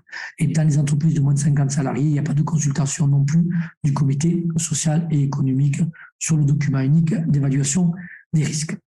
Voilà, parce que c'est important quand même que vous connaissiez ça. Et puis par ailleurs, sachez-le, du fait de la loi, vous allez maintenant devoir conserver le document unique d'évaluation des risques pendant 40 ans, dans toutes ses versions actualisées. Et par ailleurs, le document unique d'évaluation des risques va devoir être publié sur un site national. C'est-à-dire qu'à partir du 1er juillet 2023, pour les entreprises dont l'effectif est supérieur ou égal à 150 personnes, et à partir du 1er juillet 2024, il va falloir que le document soit télétransmis, comme on transmet les accords d'entreprise, comme on transmet les PV des élections, sur un site spécifique dédié. Et bien évidemment, la transmission générera la conservation et la conservation permettra à tout collaborateur, présent ou ancien, à venir consulter les anciens documents uniques d'évaluation des risques pour vérifier si l'entreprise a bien analysé les risques professionnels et surtout mis en œuvre les mesures de prévention adaptées. Alors je sais bien que c'est extrêmement contraignant, mais j'en ai parfaitement conscience, mais c'est à présent les nouvelles dispositions de la loi à ce sujet-là. Une précision là-dessus? Non. Nous sommes de plus en plus sollicités par les entreprises, surtout celles qui n'ont pas encore un document d'évaluation pour la réalisation du document. Bien sûr. Et il y a quelques entreprises qui, malheureusement, n'ont pas encore de document unique. Alors là, par contre, je prends ma casquette de conseil d'entreprise, que vous soyez, quel que soit votre effectif aujourd'hui, entreprise, vous ne pouvez plus vous offrir la possibilité de ne pas avoir de document unique. C'est-à-dire que vous devez tous et toutes avoir un document unique d'évaluation des risques. Si vous ne l'avez pas, les risques sont multiples. D'abord, cette nature a engagé votre responsabilité. Et l'inspecteur du travail n'hésitera pas à vous le rappeler. Et malheureusement, s'il se produit un accident ou si votre activité génère des maladies professionnelles, votre responsabilité civile et pénale pourra également être engagée au simple fait que le document unique d'évaluation des risques n'existait pas. Et j'ai déjà eu malheureusement à devoir subir ce genre de difficultés chez certains de mes clients. Donc soyez très vigilants par rapport à cette situation. Voilà tout ce que l'on voulait vous dire dans le laps de temps qui nous était consacré, mais il nous reste un petit quart d'heure, si vous le souhaitez, pour éventuellement prendre les questions qui ont pu être posées, si tant est que nous ayons les réponses à ces questions. Alors, j'ai une première question qui est le salarié peut-il contacter directement la médecine du travail s'il ne souhaite pas avertir son employeur? La réponse aujourd'hui, elle est non. C'est-à-dire qu'aujourd'hui, un salarié qui veut contacter la médecine du travail doit passer directement auprès de son employeur. Alors, je vois que le docteur Sim Péane sourit parce qu'effectivement, ce n'était pas le cas avant et ça pose d'autres difficultés. On est d'accord, docteur? Point de vue déontologique, pour nous, c'est extrêmement difficile de refuser une visite médicale qui est demandée par le salarié, mais ça nous arrive actuellement. On est censé respecter la loi. Donc, effectivement, on ne les reçoit pas. Oui. Tant qu'ils n'ont pas fait les démarches auprès de leur employeur. C'est ça. Visite de pré-reprise qui peut... Sauf la visite de pré-reprise. Sauf la visite de pré-reprise, mais celle-ci ne rentre pas dans la catégorie des visites occasionnelles. C'est ça. Demandées par le salarié. J'ai une autre question. Si le salarié a une reconnaissance en qualité de travailleur handicapé ou une pension d'invalidité, ne doit-il pas être vu avant sa prise de poste, docteur? Oui. C'est une obligation, hein? C'est soit avant l'embauche, soit avant la fin de la période d'essai. D'accord. Travailleur handicapé, pour la question, c'est visite avant l'embauche ou avant la fin de la période d'essai. Alors, autre question auquel je peux répondre. Est-ce que lorsque le salarié qui est en arrêt vient dans l'entreprise pour une étude de son poste de travail, cela est considéré comme une visite de liaison? La réponse, elle est non. C'est-à-dire que l'étude sur le poste de travail, ce n'est pas une visite de liaison. Donc, non, là, ça ne correspond pas à une visite de liaison. La visite de liaison, c'est vraiment une visite particulière, totalement dissociée de l'étude sur le poste de travail. Alors, par contre, j'ai quand même une question. Les études sur le poste de travail, docteur, vous le faites en présence des salariés? Ça dépend. Si le salarié est sur le lieu de travail, oui. Si on le fait dans le cadre de la procédure d'inaptitude, souvent, il n'est pas sur le lieu de travail. Il n'y a pas d'obligation que le salarié vienne pour les analyses de poste de travail, par ma connaissance. Alors, quand il est en activité, quand il n'est pas en arrêt, c'est toujours intéressant d'avoir le salarié aussi pour exposer lui-même les difficultés éventuelles liées à son activité. Mais si c'est dans le cadre de la procédure d'inaptitude, là, on n'a pas le choix, on le fait sans salarié. On est bien d'accord. Mais ce n'est pas un rendez-vous de liaison, ça c'est bien clair. J'ai une autre question, c'est qui est à l'initiative de cette visite de mi-carrière? Bien, je me retourne vers le service de santé au travail. Moi, je considère que le service de santé au travail est à l'initiative de la visite de mi-carrière. Oui, en sachant que ça nous arrive aussi de faire cette visite en même temps qu'une visite périodique qui va survenir dans les 2 années qui précèdent la 45e année du salarié. D'accord. Est-ce à l'employeur de demander une visite de mi-carrière? Alors, j'ai bien dit non. Ou bien si le salarié de plus de 43 ans a rendez-vous à une visite périodique, c'est ce que vous avez dit. Oui. Celle-ci sera automatiquement réalisée par le médecin en même temps. On est d'accord? Que la visite périodique. Oui, on est d'accord. La visite de mi-carrière est à l'initiative de l'employeur. Je crois avoir répondu. Alors, quel type, la question qui est posée, c'est quel type d'action peut proposer la cellule de lutte contre la désinsertion professionnelle? Alors, vous avez... J'ai partiellement répondu. Il y a l'intervention au niveau collectif sur tout ce qui est sensibilisation, information des salariés et des adhérents des chefs d'entreprise. Et à titre individuel, enfin, les actions sont variées. Alors, c'est soit la visite des pré-reprises qui nous permet de préparer le retour dans l'entreprise, soit lors de la visite de reprise, on fait une étude des postes et on propose des aménagements de transformation du poste qui permettent le maintien en emploi du salarié. Soit lors d'une visite classique, ça rentre aussi dans le cadre de la prévention de la désinsertion professionnelle. On peut avoir une discussion avec le salarié, on constate des difficultés, des problématiques de santé qui sont liées à l'activité professionnelle. On signale au salarié que, quoi qu'il en soit, il ne pourra pas tenir le même poste, la même activité jusqu'à la retraite. Et on essaie de l'orienter vers une reconversion professionnelle, de se projeter un peu, d'avoir un autre projet. Donc, ça peut prendre plusieurs formes, cet accompagnement dans le cadre de la prévention de la désinsertion. D'accord. Alors, question, mais je vous l'adresse, docteur. Oui. Avez-vous un contact avec la CARSAT qui peut être mobilisée par l'employeur pour la désinsertion? Bien sûr, le service social de la CARSAT fait partie de nos partenaires. D'accord. Et après, avec la CARSAT, la branche prévention des risques, on en a aussi des réunions régulièrement. On identifie les entreprises qui génèrent pratiquement le plus des troubles musculo-squelettiques, par exemple, c'est un des exemples. Et on va proposer des actions de prévention ciblées pour ce type d'entreprise. Donc, il y a un partenariat avec la CARSAT aussi.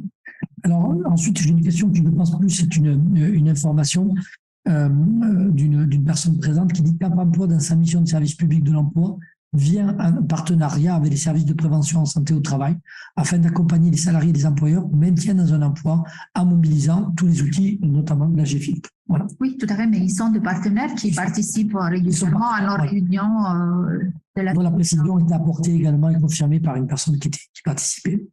Où faut-il déposer le DURP? Alors, le DURP, il faudra le déposer sur un site dédié, mais il y aura une adresse Internet spécifique qui n'est pas encore ouverte, d'accord, dont je ne l'ai pas, mais elle sera publiée prochainement. Qu'en est-il des entreprises qui ont eu une carence pour les élections? Je pense notamment pour la consultation sur le CSE. Dès lors que vous avez une carence sur les élections, vous n'avez pas consulté le CSE. Mais ça n'exclut pas que vous ayez un DURP et ça n'exclut pas que vous reveniez auprès du médecin du travail pour la consultation sur le DURP. J'ai une question, mais alors, une question qui est la CRPE est une obligation pour les employeurs. Alors, CRPE, excusez-moi, là, ça ne me vient pas tout de suite. CRPE. C'est le contrat, c'est pas le dispositif. Non, c'est la convention de rééducation professionnelle, excusez-moi, c'est ça, ça me revient. Non, c'est pas une obligation, l'employeur doit l'accepter. Donc, il n'y a pas d'obligation d'accepter ni l'essai encadré, ni la convention de rééducation professionnelle. Veuillez m'excuser. Le passeport prévention, le passeport prévention, il est ouvert, ça y est, il existe, les salariés peuvent l'ouvrir. Depuis le 1er janvier 2023.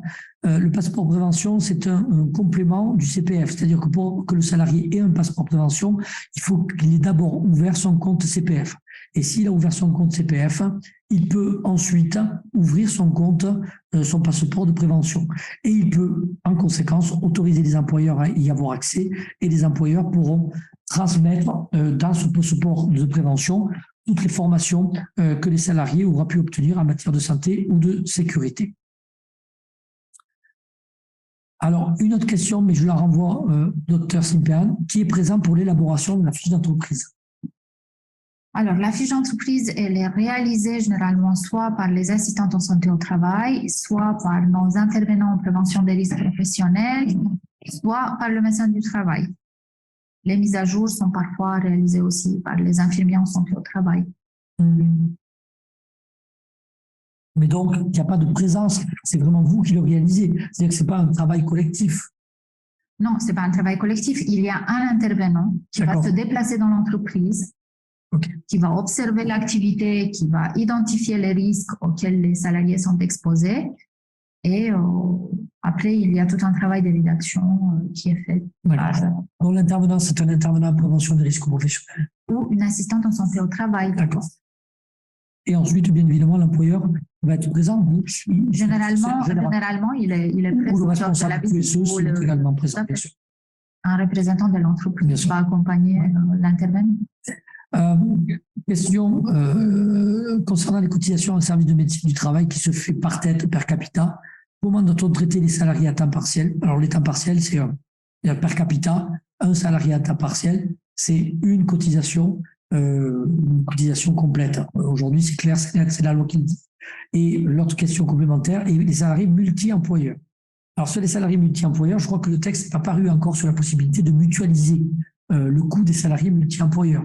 Et je me retourne vers le texte aujourd'hui. Un salarié multi-employeur doit être affilié au titre de chacun des employeurs. Et donc, le paradoxe extrême, c'est que chacun des employeurs doit payer une cotisation. Tout à fait. On est bien d'accord. Et je crois, de mémoire, que dans le texte, il était prévu que pour certains secteurs d'activité pourrait être prévue une mutualisation des coûts. Mais je pense qu'aujourd'hui, les textes d'application de cette possibilité ne sont pas parus. Donc, en l'état des textes et à ma connaissance, un multi-employeur doit adhérer au titre de chacun de ses employeurs. C'est ce qui se fait aujourd'hui. Oui. On est d'accord. Voilà. Lorsque nous effectuons, alors je lis les questions au fur et à mesure, lorsque nous effectuons un recrutement, la personne n'est donc pas toujours sur statut de travailleur handicapé. Peut-on le demander lors d'un entretien de recrutement? La réponse, elle est claire, elle est non. Ça fait partie des questions prohibées. Ton seul le salarié peut vous donner l'information, mais vous n'avez pas la capacité de le demander. C'est-à-dire que, aussi paradoxal que ça puisse paraître, ensuite, l'aptitude du salarié à occuper son poste de travail par rapport à son handicap sera appréciée dans le cadre de la visite auprès des services de médecine du travail. Mais moi, entreprise, je ne peux pas le demander au salarié. Question interdite parce que ça renvoie à l'état de santé du salarié et il n'a pas à me donner cette information. Question suivante, j'ai un salarié en arrêt maladie depuis 9 mois, quand va-t-il revenir? Quand il va revenir, excusez-moi, il doit passer la visite de pré-reprise. Mais que fait-il entre le jour présumé... Ah non, il a passé la visite de reprise. Mais que fait-il entre le jour présumé de reprise et la visite de pré-reprise à la médecine du travail? Est-ce qu'il peut travailler? Est-il en congé? Alors, attention, la visite de pré-reprise, elle n'a jamais de caractère obligatoire. C'est une visite qui peut se passer pendant la durée de l'absence, pendant la durée de maladie. Donc, la visite de pré-reprise, elle, par définition, le salarié est toujours en arrêt de travail et il n'y a pas de difficulté sur ses conditions d'emploi parce qu'il est toujours en arrêt maladie. Ensuite, la question qui peut se poser, qui se pose souvent, c'est que vous savez que sur les visites de reprise, elles doivent se faire dans les 8 jours, suivant la date de reprise effective d'emploi du salarié. Et parfois, le service n'est pas en mesure de proposer une visite le jour de reprise. D'accord? Tout à fait. Voilà, on est d'accord. C'est toujours le cas. C'est toujours le cas, mais malheureusement. Et donc, il y a un laps de temps entre la reprise du salarié et la date à laquelle il va passer sa visite de reprise. Alors là, vous ne trouverez rien dans le texte, d'accord? Il n'y a pas de réponse à la question. La seule réponse que je peux vous donner, mais qui est une réponse plus de praticien, c'est que si on voit que le salarié est en absence de longue durée et qu'on ne peut pas avoir la visite immédiatement, moi, je conseille à mes clients de dispenser le salarié de son activité, quitte à le rémunérer sur les 2 ou 3 jours que ça va prendre, plutôt que de le voir revenir avec un risque professionnel. Donc, c'est mon conseil, d'accord? Mais tout dépend de la pathologie ou du risque, bien évidemment, encouru. J'ai un autre conseil, mais qui ne sera pas apprécié par tout le monde. Quand il y a une absence longue durée, la visite de pré-reprise, elle est fortement conseillée, puisqu'on peut déjà soupçonner qu'il y aura des difficultés à la reprise de l'activité et que peut-être un aménagement du poste ou un aménagement du temps de travail va s'avérer nécessaire. Oui, mais là, j'ai en contradiction avec vous, Pas tout à fait. Mais moi, entreprise, je ne peux pas la demander, la visite de pré-reprise. C'est-à-dire, je ne peux qu'informer le salarié qu'il peut la demander. Donc, la difficulté, c'est que je n'ai pas le droit, moi, d'imposer la visite de pré-reprise. Mais je suis bien d'accord avec vous. Parce que si j'ai une visite de pré-reprise, je sais à quoi m'attendre par rapport à la capacité du salarié à reprendre son poste de travail. Je suis d'accord. Mais par contre, je ne peux pas la demander. Non, mais après, il faut expliquer aussi aux salariés qu'effectivement, lors de la reprise, il peut y avoir des difficultés. Et que, tout à fait. Et c'est bien dans ce cas-là d'organiser un rendez-vous de liaison. Oui, aussi. Voilà. Oui. Les choses. Les deux dispositifs bien sont nécessaires. Alors, sous quelle forme doit-on informer des obligations de visite de pré-reprise? Le texte ne le précise pas. La logique voudrait que on l'informe par écrit, que ce soit un courrier ou que ce soit un mail, mais la logique veut que ce soit une information écrite. Alors, j'ai une question pertinente. Hein. Alors, toutes les questions étaient pertinentes, mais celle-là, je ne l'avais pas imaginée. Notre équipe est uniquement en télétravail. Est-ce que le DUERP est nécessaire? Bonne question. Eh bien oui. Je pense que oui. Bien sûr. Parce que dans le DUERP, vous n'avez pas que les conditions matérielles d'emploi. C'est-à-dire que vous n'avez pas que les locaux, l'ordinateur. Vous avez tout ce qui va concerner l'environnement de travail apprécié de manière générale. Donc la réponse, madame, à votre question, c'est oui, vous devez aussi avoir un DUERP. Sauf que c'est très difficile à réaliser. Je vous l'accorde. Bien sûr, parce que ça va prendre en compte un environnement que vous ne connaissez pas. On est bien d'accord.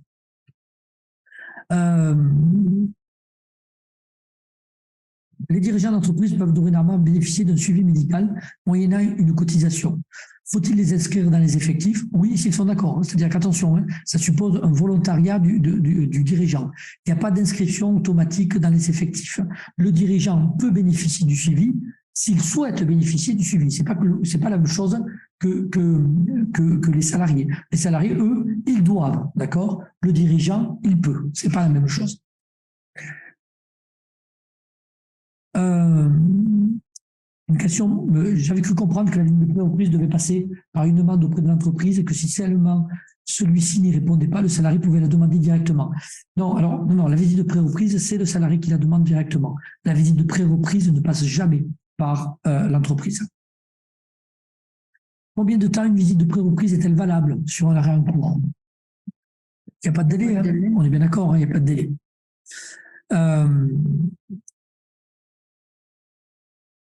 Après, il faut savoir que sur les arrêts très longue durée, ça nous arrive de rencontrer le salarié plus qu'une fois. On peut les rencontrer 2 fois, 3 fois si l'arrêt est très long.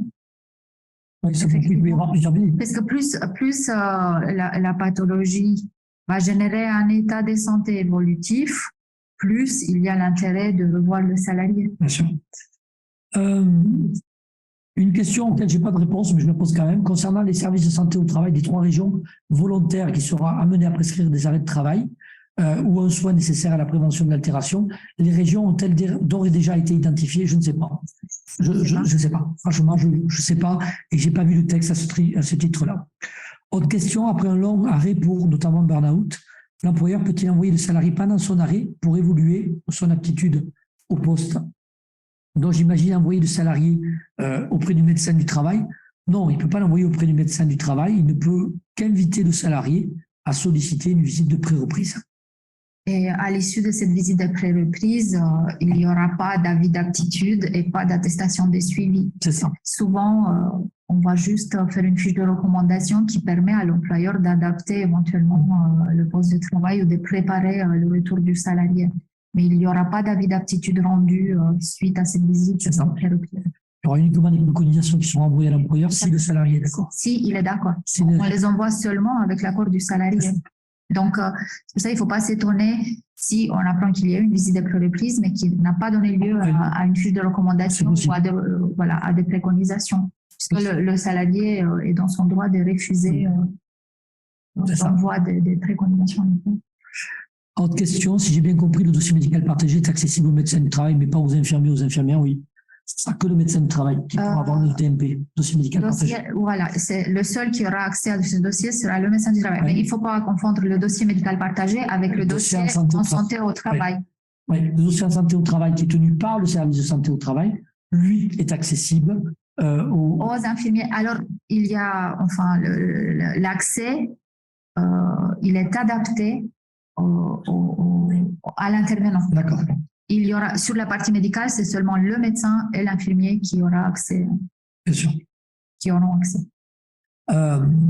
Je poursuis. Au bout de 4 ans, doit-on, en tant qu'employeur, réinterpeller le service de prévention en santé au travail pour la mise à jour de la fiche d'entreprise? À mon sens, non, c'est automatique.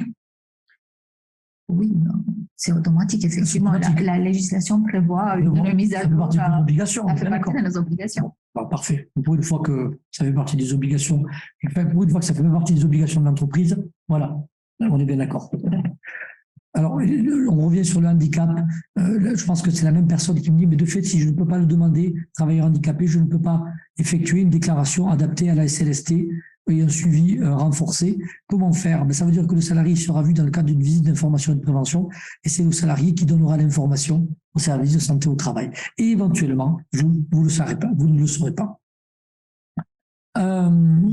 Si un salarié est actuellement, allez, c'est ma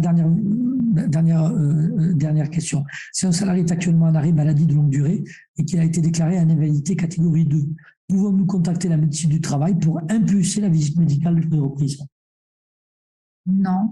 Déjà, la visite médicale de pré-reprise, je ne vois pas forcément l'intérêt. On peut éventuellement l'effectuer, mais l'invalidité catégorie 2, surtout, implique une incapacité du salarié à tenir un poste quelconque, quel que soit le type d'activité, quel que soit le poste. Donc, ça veut dire que sa capacité de travail est très, très réduite, et ce qui implique habituellement une inaptitude totale. Mais je ne dirais pas un non absolu, hein. Pourquoi pas? Voilà. Je crois qu'on a répondu à beaucoup de questions. Je pense qu'on a répondu à la majorité des questions. Un mot, docteur, ou non plus? Juste qu'on reste à disposition de nos adhérents et qu'il ne faut pas hésiter à interroger le médecin du travail pour tout type de problématiques, que ça soit lié au type de suivi, aux actions de prévention primaire, actions collectives ou individuelles sur la PDP. C'est l'interlocuteur privilégié. Exactement, votre équipe disciplinaire, pluridisciplinaire est à votre disposition. Il ne faut pas hésiter à les solliciter. Je voulais remercier Maître Garcia de s'être prêté à l'exercice de vous présenter la loi du 2 août dans pas mal de détails. Donc, je pense que pour beaucoup, ça aurait été riche d'informations. On mettra à disposition le replay de la présentation pour ceux qui auraient raté le début ou qui n'auraient pas pu suivre l'intégralité. Et on vous fera passer une partie des éléments donc, de la présentation dans un mail. J'ai le mail de tous les participants, donc vous aurez un petit récapitulatif de l'ensemble.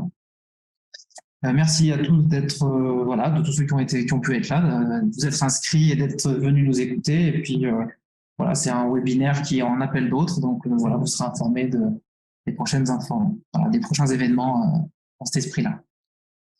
Merci beaucoup. Merci. Et au revoir à tous. Au revoir, bonne soirée, bon week-end à tous. Au revoir.